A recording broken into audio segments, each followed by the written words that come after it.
You probably remember the story of Ahmed Mohamed, this school kid that was arrested in his Irving, Texas high school because he brought a clock, a homemade clock that the administrators thought it was a bomb. He got arrested, gathered nationwide attention, and that brought him to the White House. He interviewed actually with President Obama, and decided 24 hours later that he will be leaving the country because he accepted, Nick, a full ride scholarship for secondary and undergraduate education at the Qatar Foundation program. It's called the Education, Science and Community Development Program, where they accept very intelligent, very talented Arabs from all around the world and give them this very, very good opportunity in Qatar to develop their talents.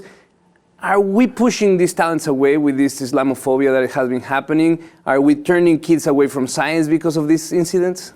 Look, as far as the talents go, Bill Maher did a great piece on this kid. He was like, everyone needs to calm down. The kid made a clock that he literally took apart another clock and then put it inside of a pencil case, and that's why it looked like a bomb. And everyone was saying, oh my God, he's a genius. But in reality, the kid was just excited about engineering, and that in itself is cool, right? Mm-hmm. But I think people are kind of making him out to be this engineering prodigy genius when in reality he just kind of copied this online tutorial on how to do this.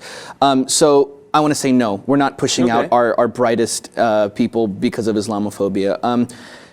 But I could see why Qatar wants them in, right? This is a pretty good PR move for Qatar, right? It is.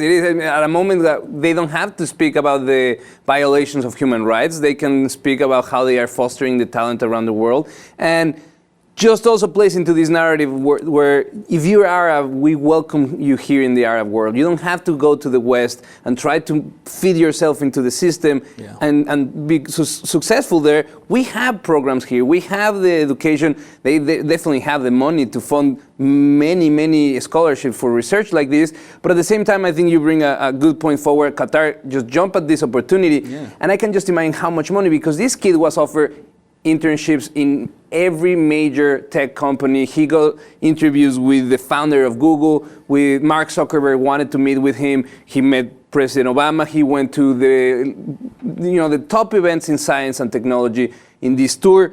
And at the end, he decided that he was going to be better off in Qatar. And I kind of see his point, because after being profiled that way, I don't think you want to live in that country. Although Ahmed, he said, I like Qatar because it seems like Texas very much. So he feels American. He feels the need to live in a developed place like Qatar, but at the same time he's turned off by the fact that people is looking at him like he's different. Right. I think that's something that definitely we need to pay attention to and keep away from this story.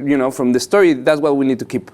Right, and I'd be a little hesitant to draw parallels and relations between Qatar and Texas. I don't see many similarities. I think he was referring to the fact that there's a lot of American universities that have campuses in Qatar, and that it seems if you walk around, it's a developed country. It's not like you're going to a rural or deserted area of the Middle East. You're going to one of the hubs of development in the world. Right. And for one, he's not going to be profiled there as being a terrorist the way he will be in Texas. So that I can see why is a great thing for him and his family. And number two, going back to your point, are we putting kids off of science?